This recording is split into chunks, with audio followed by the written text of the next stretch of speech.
안녕하세요. YG프로토 지영입니다. 오늘도 제대로 된 정보를 전달해드리러 왔습니다. 이번 영상에서는 K리그를 분석해봤습니다.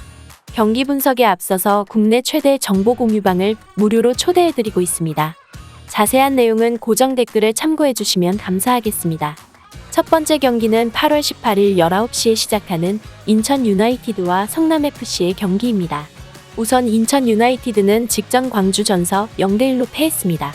지루한 공방전을 이어갔고 한방 싸움에서 페널티킥을 허용하며 경기를 내줬습니다. 지난 수원FC전 무승부를 포함 2경기 연속 무승입니다. 상승세가 끊긴 상태에서 정체가 길어질 수 있다는 점을 간과해선 안 됩니다. 공격 파괴력이 떨어졌습니다. 2경기 연속 무득점입니다. 무고사가 분전하지만 상대 집중 수비에 애를 먹는 모습이고 징계를 마치고 온 4개밭 또한 돌파와 전진에 있어 실수가 나옵니다. 이외 로테이션 자원들 또한 활약이 저조합니다. 많아야 1득점 생산에 그칠 것으로 보입니다. 불행 중 다행은 여전히 짠물 수비를 보여주고 있습니다. 벨브리지, 김광석, 강민수로 이어지는 스리백이 후방에서 중심축을 잘 잡아주고 있고 윗선의 정혁이 상당한 활동량을 가져가며 1차 저지선 역할을 10분 수행합니다. 이들의 시너지가 그라운드에 묻어나온다면 한 골 내로 실점을 최소화할 수 있습니다. 이어서 성남FC는 직전 라운드 수원 삼성을 2대1로 꺾고 연승을 거뒀습니다. 코로나19 여파로 부진이 길게 이어졌으나 리그 중 후반부로 접어들면서 다시 오름세를 보입니다.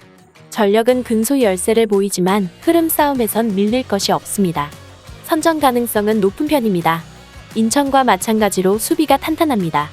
특히 이적 시장서 합류한 권경원이 스리백을 이끌며 탄탄한 라인을 가져갑니다.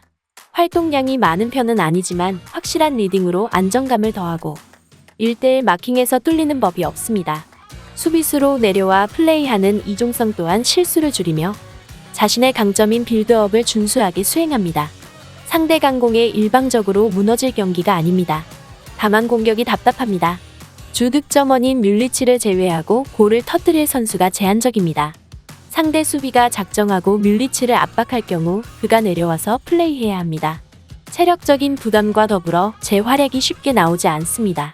상당히 답답한 공격에 고전한 결과 최대 1득점 생산에 그칠 전망입니다. 흐름 싸움에서 양팀 차이가 큽니다. 인천은 지난 2경기서 승리를 거두지 못하며 주춤한 상태며 반면 성남은 연승을 타며 팀 에너지 레벨이 올라왔습니다. 하지만 기본 공수 성과에선 인천이 여전히 앞서 있습니다. 상대에 비해 다양한 선택지를 갖고 있고 중원 라인의 짜임새도 나쁘지 않습니다.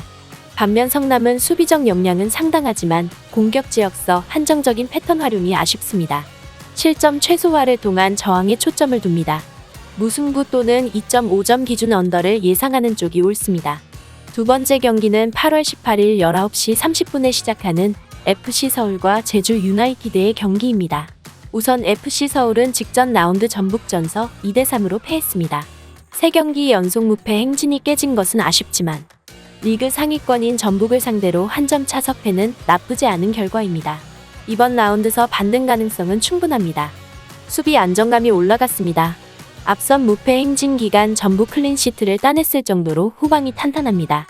오스마르가 센터백 위치에서 스위퍼 역할을 수행하며 체력 부담을 줄였고 풀백 조합 마찬가지로 왕성한 활동량을 갖고 라인 컨트롤과 커버 플레이에 적극적입니다.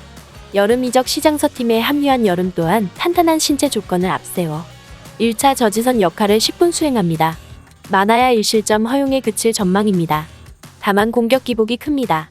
지동원과 가브리엘 바르보사가 분전하지만 최전 방서 활동 범위가 한정적이고 퍼포먼스 널뛰기가 심하다는 단점이 분명합니다. 측면 공격진 마찬가지입니다. 특히 오른쪽 윙 포워드로 나서는 조영욱은 대부분 경기 출전하고 있으나 득점 생산에 유독 애를 먹습니다. 좌우 밸런스가 무너진다는 한계를 보입니다. 1득점 생산이 최대치로 보입니다. 이어서 제주 유나이티드는 직전 라운드 울산 전서 2대2 무승부를 거뒀습니다. 리그 상위권인 수원과 울산을 연달아 만나는 일정서 전부 무승부를 거두며 소기의 성과를 이뤘습니다. 특히 경기를 거듭하면서 경기력이 살아나고 있다는 점이 고무적이다. 선전 확률이 높습니다. 유독 상대 전서 강했습니다. 지난 6차례 맞대결서 4승 2무로 패배가 없습니다. 5실점을 내주는 동안 10득점을 적중했습니다. 올 시즌 첫 맞대결서도 2대1로 상대를 눌렀습니다. 최근 일정서 주민규가 가공할 만한 득점 감각을 뽐내고 제르소 또한 점차 살아나는 모습입니다. 이들의 시너지가 그라운드에 묻어나온다는 전제하. 이래서 이득점 생산은 평이한 과제입니다.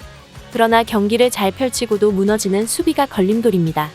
직전 경기서도 2대1 리드를 잡았는데 후반 중반 동점골을 허용했습니다. 권한진이 빠르게 부상 복귀했으나 몸 상태가 100%가 아니고 스리백과 3선 사이 잡음이 나옵니다. 설상가상으로 윙백 강윤성이 지난 경기서 부상으로 빠져나가며 불안을 더합니다. 무실점으로 막을 경기는 아닙니다. 홈이점을 앞세운 서울이 상대를 몰아칠 준비를 마쳤습니다. 최근 일정서 경기력 개선이 이어지고 있다는 점이 반갑습니다. 하지만 여전히 에너지 레벨이 낮을 뿐더러 맞대결 전적 분리까지 감안해야 합니다. 제주 마찬가지로 부진이 깊습니다.